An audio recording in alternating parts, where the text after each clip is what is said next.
एक फूल की चाह का दूसरा भाग लेकर के मैं आप सभी के समक्ष उपस्थित हुआ हूँ। पहले भाग को अच्छी तरह से आप समझ गए होंगे, ऐसी आशा मैं रखता हूँ। दूसरा भाग क्या है, इसको आगे बताने के पहले पहले भाग में मैंने आपको क्या बताया था उसके बारे में थोड़ा सा प्रकाश डाल करके फिर आगे पढ़ाना शुरू करता हूँ। पहले भाग में यही था कि चारों तरफ बीमारी फैली हुई है, हाहाकार मचा हुआ है। बहुत से बच्चे इस महामारी में मर चुके हैं। उनकी माताएं जो है उनके लिए जो है करुण क्रंदन कर रही हैं। और सुखिया जो है, वह अछूत जात क्या है, वह अपनी बेटी सुखिया के लिए चिंतित है।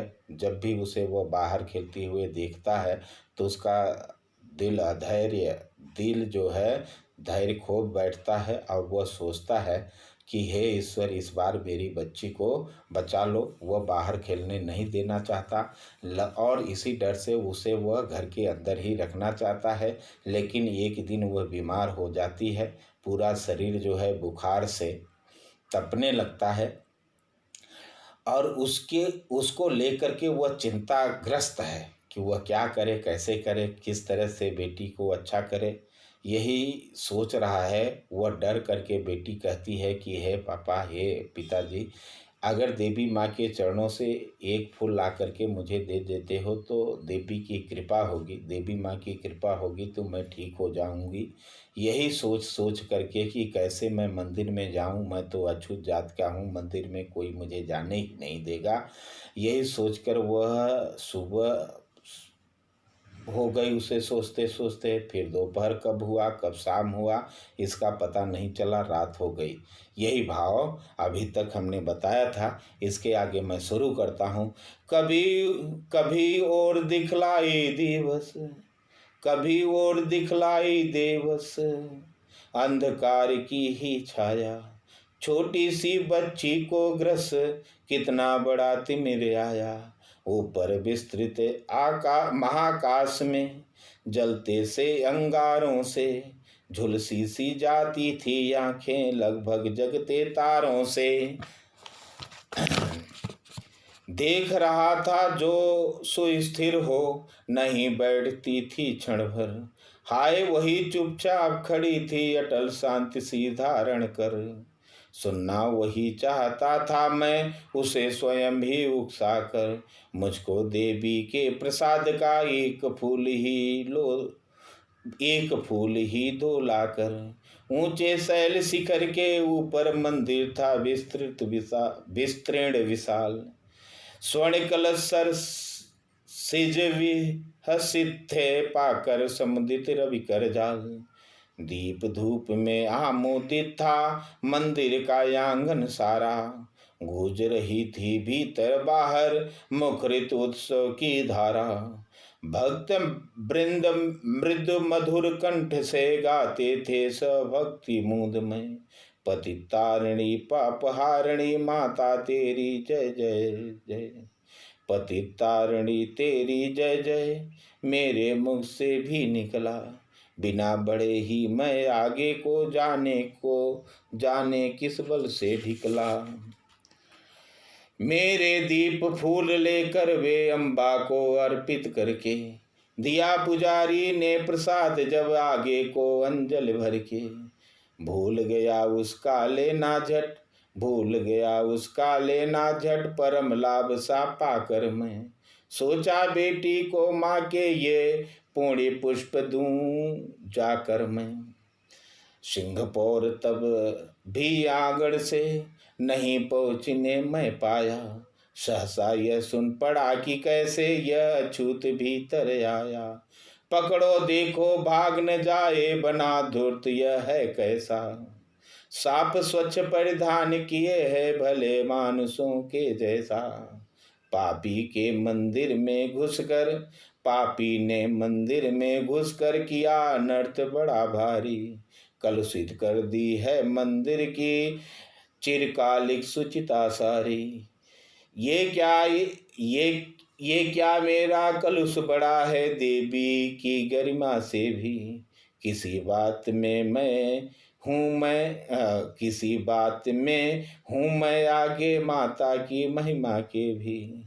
माँ के भक्त हुए तुम कैसे करके यह विचार खोटा, माँ के सम्मुख ही माँ का तुम गौरव करते हो छोटा। कुछ न सुना भक्तों ने झट से मुझे घेर कर पकड़ लिया, मार मार मुख के घूसे धम से नीचे गिरा दिया। मेरे हाथों से प्रसाद भी बिखर गया, हाँ सब का सब। हाय अभागी बेटी तुझ तक कैसे पहुँच सके यह। अब न्यायालय ले गए मुझे वे 7 दिवस का दंड विधान। मुझको हुआ हुआ था मुझसे देवी का महान अपमान। मैंने स्वीकृत किया दंड वह शीश झुकाकर चुप ही रह। उस असीम अभियोग दोष का क्या उत्तर देता क्या कह। 7 रोज ही रहा जेल में या कि वहाँ सदियाँ बीती। अब विश्रांत वर्षा करके भी आंखें तनिक नहीं रीती। दंड भोग कर जब मैं छूटा, दंड भोग कर जब मैं छूटा, पैर न उड़ते थे घर को। पीछे ठेल रहा था कोई भय जर्जर तन पंजर को। पहले की सी लेने मुझको नहीं दौड़ कर आई वह।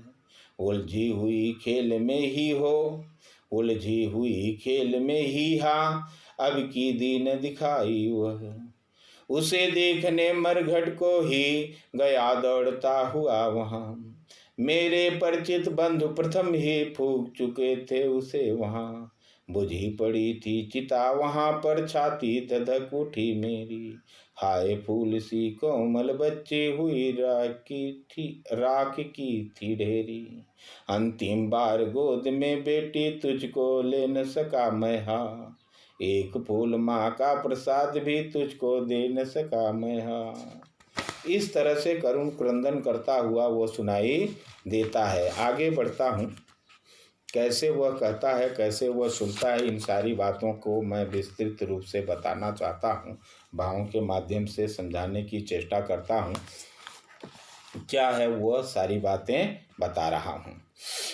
कभी और दिखलाई दी बस, कभी और दिखलाई दी बस अंधकार की ही छाया। सभी और अंधकार की ही छाया दिखाई दे रही है। छोटी सी बच्ची को जैसे रात हुआ है, जैसे अंधकार की छाया उसे ग्रसने के लिए, ये तिमिर, तिमिर माने अंधकार होता है, पूरा अंधकार छाया हुआ है। ऊपर महा रूप धारण किए हुए आकाश जो है छाया है, और उस आकाश में तारे जलते हुए अंगारों के समान दिखाई दे रहे हैं। झुलसी सी जाती थी आंखें। उन तारों को देख करके मेरी आंखें और मेरी बच्ची जो बुखार से पीड़ित थी, महामारी से ग्रसित थी, उसकी आंखें जो है झुलसा जा रही थी, झुलस जा रही थी, जलसी जा रही थी। जगमग तारों से पूरी तरह से जलती हुई दिखाई दे रही थी। यह भाव है। अगला पद, देख रहा था जो सुस्थिर हो, नहीं बैठती थी क्षण भर। हाय वही चुपचाप खड़ी थी अटल शांति सी धारण कर। सुनना वही चाहता था मैं उसे स्वयं ही उकसा कर। मुझको देवी के प्रसाद का एक फूल ही दो लाकर। कभी सुखिया के पिता के माध्यम से कहना चाहते हैं कि मैं देख रहा था कि जो सुस्थिर हो करके, एकदम सुव्यवस्थित हो करके, स्थिर हो करके अपनी बच्ची के ऊपर निगाह गड़ा करके यही देख रहा था कि एक भी क्षण यह लड़की बैठने वाली नहीं थी। आज कैसे अचेता अवस्था में बिस्तर पर पड़ी है, उठने का नाम ही नहीं ले रही है, कैसी शांत पड़ी हुई है। मैं उसको उकसा करके कुछ बोले कुछ कहे, यही कहने के लिए मैं उकसा करके उससे यह कहलवाना चाहता था कि बेटी क्या मांग रही थी, क्या चाहती थी। देवी के चरणों का फूल तुम्हें चाहिए, मैं उसे अवश्य ला कर के दूंगा, यही उससे कहलवाना चाह रहा हूँ। लेकिन वह कह नहीं पा रही है, चुपचाप बैठी हुई अपने बिस्तर पर पड़ी हुई महामारी की चपेट में पूरी तरह से ग्रसित होकर के पड़ी हुई दिखाई पड़ रही है। उधर मैं देखता हूँ कि ऊंचे शैल शिखर के ऊपर मंदिर था विस्तृत विशाल। स्वर्ण कलश सरसिज विहसित थे, पाकर समुदित रवि कर जाल।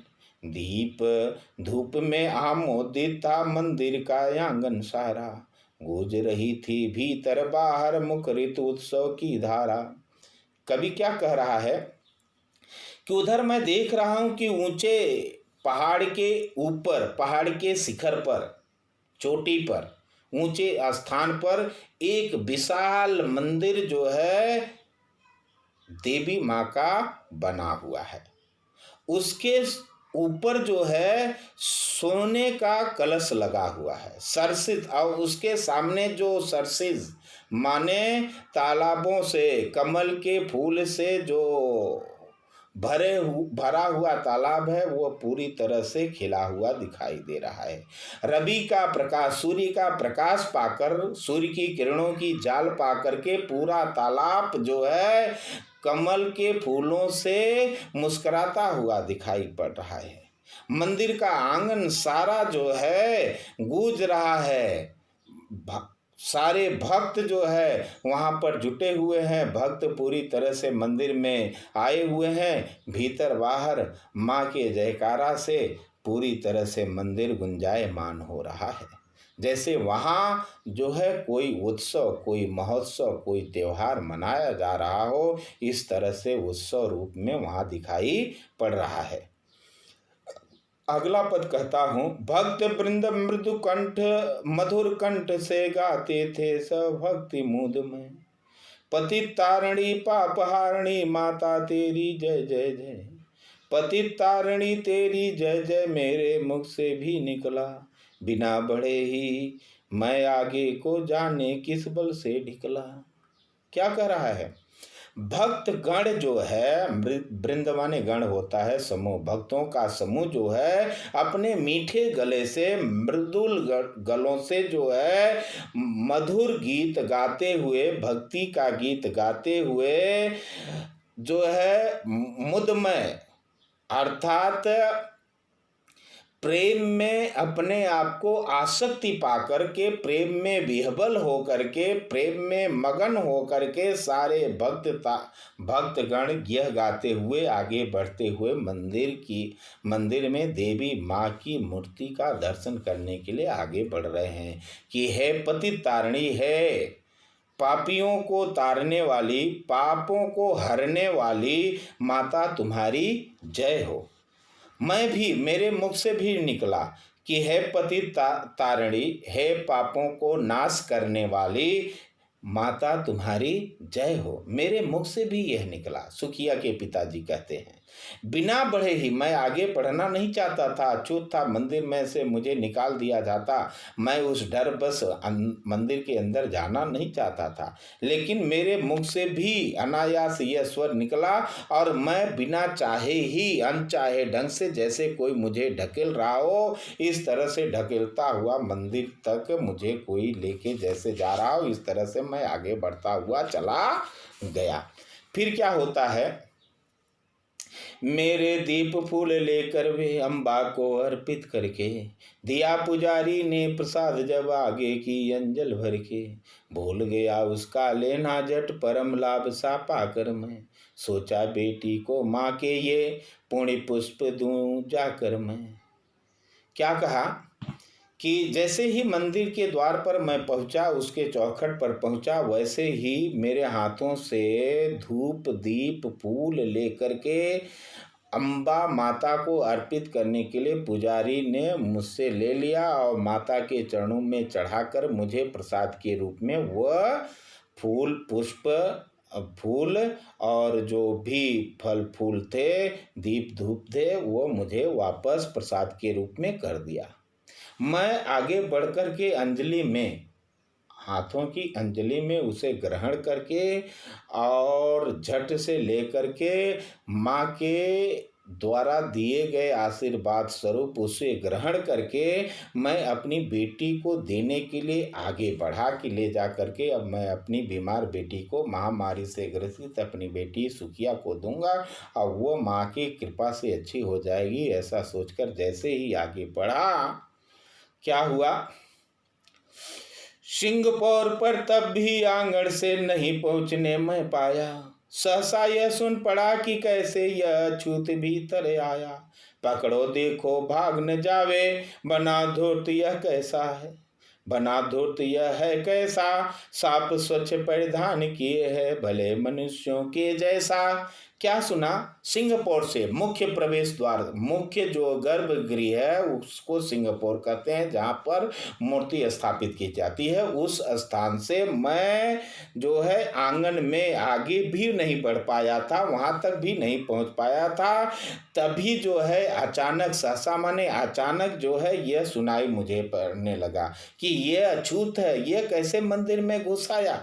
पकड़ो पकड़ो, यह भागने न पाए, यह बड़ा धूर्त है, धोखा देने वाला है। यह धोखा दे करके अछूत व्यक्ति कैसे माँ के मंदिर में पहुंच गया।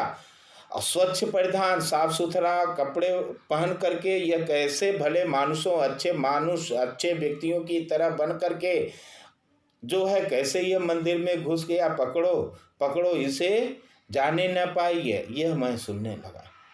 पापी ने मंदिर में घुसकर किया अनर्थ बड़ा भारी। और क्या सुनता है वह, पापी ने मंदिर में घुसकर किया अनर्थ बड़ा भारी, कलुषित कर दी है मंदिर की चिरकालिक सुचिता सारी। ये क्या मेरा कलुष बड़ा है देवी की गरिमा से भी, किसी बात में हूँ मैं आगे माता की महिमा के भी।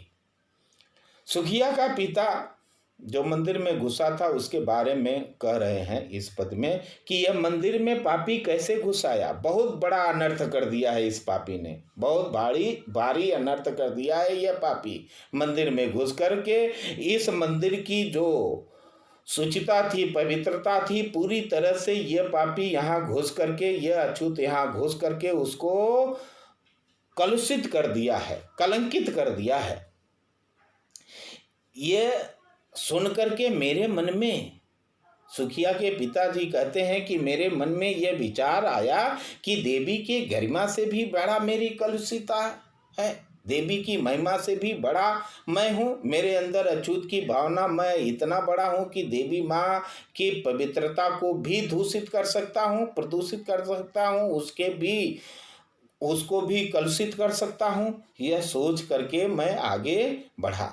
माँ के भक्त हुए तुम कैसे, अगले पद में, माँ के भक्त हुए तुम कैसे करके यह विचार खोटा, माँ के सम्मुख ही माँ का तुम गौरव करते हो छोटा।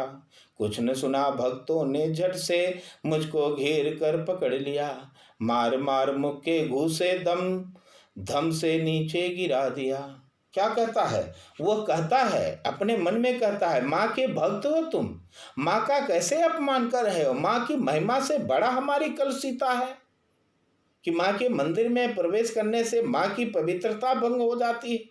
माँ के सामने ही, माँ के सम्मुख ही माँ का अपमान करते हुए, माँ के गौरव का अपमान करते हुए आप लोगों को शर्म नहीं आती।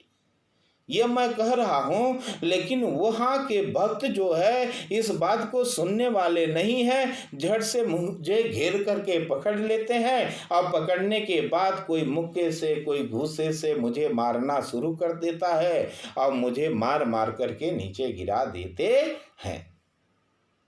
अगले वाले पद में सुनते हैं, मेरे हाथों से प्रसाद भी बिखर गया, हाँ सब का सब, मेरे हाथों से प्रसाद भी बिखर गया, हाँ सबका सब। हाय भागी बेटी तुझ तक कैसे पहुंच सके यह सब।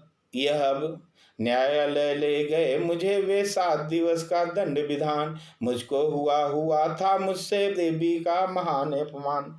क्या कहता है, कहता है सुखिया का पिता, मेरे हाथों से प्रसाद जो देवी माँ का था वो बिखर गया, नीचे जमीन पर गिर गया, सबका सब प्रसाद जो है नीचे बिखर गया।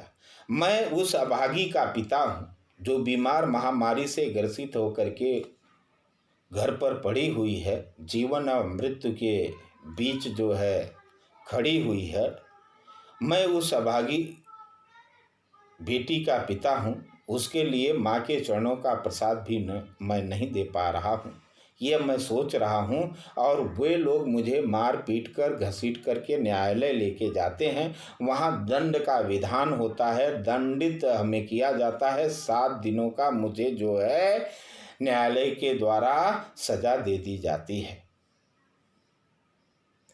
मैं भी सोचता हूँ कि मुझसे देवी का महान अपमान हुआ है, इस नाते मुझे 7 दिवस का उनका अपमान किया है मैंने मंदिर में घुसकर, इस नाते मुझे यह सजा दी गई है। मैंने भी सहर्ष स्वीकार कर लिया।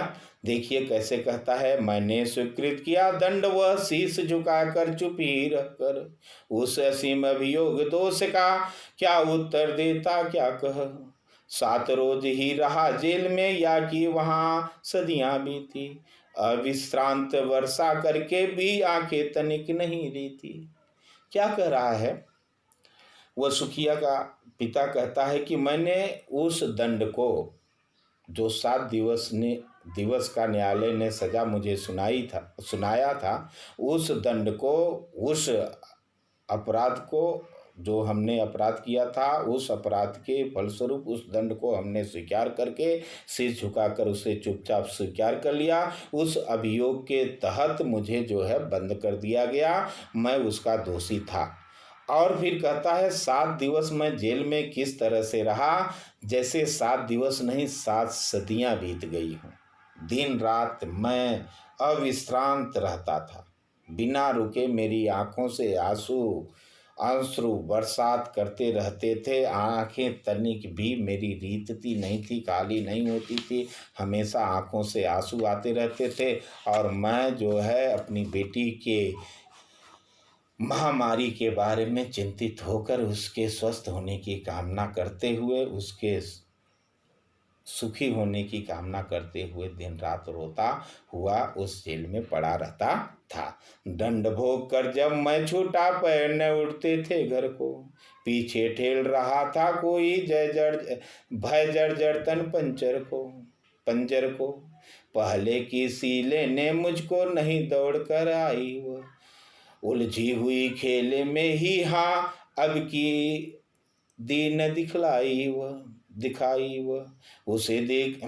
क्या कहता है, दंड भोग करके 7 दिनों का जो दंड था उसे भोग करके जब मैं अपने घर के लिए छूटा, जाने के लिए छूटा, तो मैं जो है जैसे अपने घर की तरफ बढ़ ही नहीं पा रहा था। मेरे पैर जो है, मेरा तन जो शरीर था, वो पूरी तरह से अस्थियां जो पंजर थी हमारे शरीर की, अस्थियों का, हड्डियों का जो समूह था, पूरी तरह से जर्जर हो चुकी थी, पूरी तरह से कमज़ोर जैसे हो गई हो। पैर आगे ही नहीं बढ़ पा रहा था। लेकिन किसी तरह से घर में पहुंचा तो इस बार मेरी बेटी सुखिया मुझे लेने के लिए द्वार पर नहीं आई। मैं सोचने लगा कि कहीं वह खेलने गई होगी, इसीलिए वह दिखाई नहीं दे रही है। लेकिन मेरे घर वालों ने क्या बताया वो अगले पद में आप सुनेंगे। उसे देखने मरघट को ही गया दौड़ता हुआ वहां, मेरे परिचित बंधु प्रथम ही फूंक चुके थे उसे जहां। बुझी पड़ी थी चिता वहां पर, छाती धधक उठी मेरी, हाय फूल सी कोमल बची हुई राख की थी ढेरी। क्या कहा उसने? कहा कि मेरे घर वालों ने मुझे बताया, सुखिया का पिता कहता है कि मेरे घर वालों ने, पास पड़ोस के लोगों ने मुझे बताया कि अब आपकी बच्ची जीवित नहीं है। परिवार के लोग, स्वजन लोग उसको श्मशान घाट जलाने के लिए लेकर गए हैं, मृत संस्कार करने के लिए लेके चले गए हैं। मैं दौड़ते हुए अपनी बेटी को देखने के लिए श्मशान घाट की ओर दौड़ता हुआ, मरघट की तरफ, श्मशान घाट की तरफ दौड़ता हुआ गया। लेकिन वहाँ पहुँचता हूँ तो मेरे जो परिचित बंधु बांधव थे, मेरे परिवार के लोग थे, मेरे मित्र वगैरह जो थे, उसको पहले ही जला चुके थे। वह, उसकी चिता जल करके पूरी तरह से बुझ चुकी थी। यह देखकर मेरी छाती जो है, मेरा दिल जो है, मेरा हृदय जो है धधकने उठा कि मैं फूल के समान अपनी बच्ची का अंतिम दर्शन भी नहीं कर पाया। वह अब फूल सी कोमल बच्ची मेरी राख के ढेर में तब्दील हो गई है। अब मैं क्या करूं?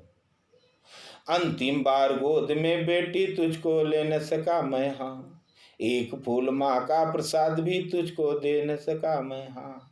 क्या कहता है? अंतिम बार हे बेटी मैं तुझे अपनी गोद में नहीं उठा सका, एक फूल माता के चरणों का ले आकर के तुम्हें नहीं दे सका, इसके लिए मुझे जीवन भर पछतावा रहेगा। मैं अछूत जात का हूँ, यह पछतावा मुझे जिंदगी भर बना रहेगा। यह पाठ कैसा लगा? आशा रखता हूँ कि अच्छा लगा होगा। आप अच्छी तरह से इसे समझने की कोशिश करेंगे। प्रश्नोत्तर भी साथ में लगे हुए हैं, उनको पढ़ सकते हैं, समझ सकते हैं। अगले वीडियो तक के लिए आपसे इजाज़त चाहता हूँ। धन्यवाद।